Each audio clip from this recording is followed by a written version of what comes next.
연말 연초에 술자리 모임 많으시죠? 한두 번은 괜찮겠지 하다가 어느 순간 확 피로가 늘고 속이 더부룩하고 몸이 무거워지고 검사해보면 간 수치가 올라가 있는 분들이 정말 많습니다. 오늘은 이런 분들께서 저에게 자주 물어보시는 질문, 저 간 수치 높은데 공진단 먹어도 되나요? 이 질문에 답을 드리면서 알코올로 간 손상을 유발한 쥐에서 공진단의 간 보호 효과를 확인한 연구를 하나 소개를 해드릴게요. 우선 결론부터 말씀드리면 알코올을 장기간 투여해서 간 손상을 만든 쥐에게 공진단을 함께 투여를 했더니 간의 손상 지표들이 유의미하게 개선된 결과가 나왔습니다. 즉 술을 자주 드시거나 지방간 소견이 있으시거나 간 수치가 올라가 있는 분들에게 공진단이 간 부담을 줄이는 방향으로 도움이 될 가능성을 보여주는 연구예요. 술은 간에서 분해되는데요. 그 과정에서 간은 염증 반응, 산화 스트레스, 지방 축적 같은 부담을 받게 됩니다. 이게 누적되면 피로감이 심해지고 혈액 검사에서는 AST, ALT가 상승하고 지방간 악화 같은 변화가 나타날 수 있어요. 그래서 사실 중요한 건 술을 덜 마시는 것이 1번이지만 현실적으로 술자리가 몰리는 그런 기간에는 간을 보호하는 전략이 필요해요.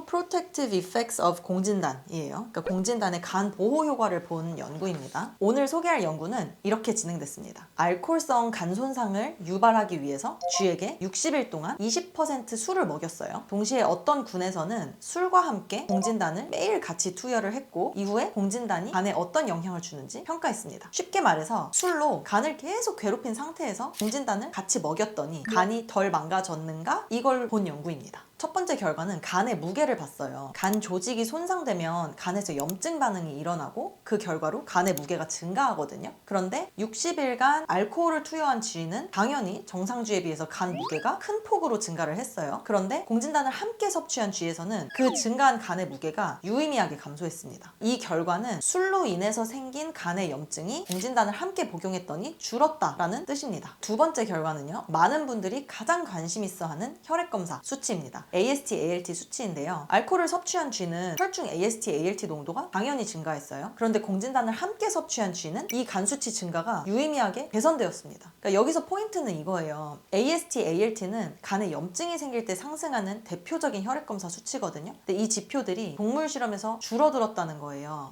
그럼 공진단이 간세포 손상을 줄일 가능성이 있다라는 것을 보여주는 결과입니다. 세 번째 결과는요. 간 내부의 지방 축적, 지방간과 관련된 부분입니다. 알코올을 섭취한 쥐는 간 내부의 지방이 축적된 비율이 정상 쥐에 비해서 13배가 증가했어요. 그런데 알코올과 공진단을 같이 복용한 쥐에서는 지방 축적 비율이 유의미하게 감소했습니다. 즉 술을 마시면 지방간이 생길 가능성이 굉장히 높아지거든요. 그런데 공진단을 함께 복용했을 때 지방간으로 가는 그 흐름이 완화되었다는 뜻이에요. 자, 그러면 오늘 연구 내용을 딱 세 줄로 정리를 해드릴게요. 알코올로 간 손상을 만든 쥐에게 공진단을 같이 먹였더니 간의 무게가 감소했어요. 그러니까 간의 염증이 줄었다는 뜻이에요. 그리고 술로 인한 AST, ALT 혈액검사 수치가 개선되었고 간의 지방 축적도 줄어드는 경향이 관찰되었습니다. 그러면 간 수치 높은데 공진단 먹어도 되나요? 이 질문에 대해서 제가 대답을 해드릴게요. 오늘 연구에서 보셨겠지만 공진단은 간 기능 개선 효과가 있어요. 그래서 저는 간대사가 떨어져 있어서 조금만 피곤해도 쉽게 간 수치가 오르시는 분들에게 간 기능 개선을 목적으로 공진단을 처방하는 경우가 많이 있거든요. 근데 다만 중요한 전제가 있어요. 우선 왜 간 수치가 올랐는지 원인 파악이 먼저입니다. 술 때문인지 아니면 무슨 약을 먹어서 그런 건지 바이러스성 간염 같은 다른 원인이 있는 건지 그런 파악을 먼저 해야겠죠. 그리고 간 수치가 얼마나 어떤 속도로 어떤 추세로 올랐는지 이것도 중요합니다. 갑자기 확 올랐는지 아니면 황달이나 구역감, 복통 같은 증상이 있는지 이런 것들을 먼저 파악을 해야 되고 간 수치가 갑자기 확 튀었다면 간 수치를 빠르게 낮출 수 있는 치료를 먼저 해야 하고요. 간 수치의 변화를 짧은 주기로 확인을 하면서 공진단을 처방을 해드려야 해요. 연말연초에 술자리나 모임이 많으실 텐데 저는 이런 분들께 공진단을 제안드립니다. 음주를 자주 해야 하면서 간 수치가 높거나 지방간이 있으신 분들 혹은 음주를 하고는 싶은데 피곤해서 혹은 술이 안 깨서 술을 못 마시겠다 하시는 분들 혹은 너무 피곤한데 검사를 해보니까 간 수치가 애매하게 높으신 분들 이런 분들께 공진단을 권해드리고 싶어요. 혹시 최근 건강검진에서 간 수치가 올라가 있거나 지방간 이야기를 들으셨는데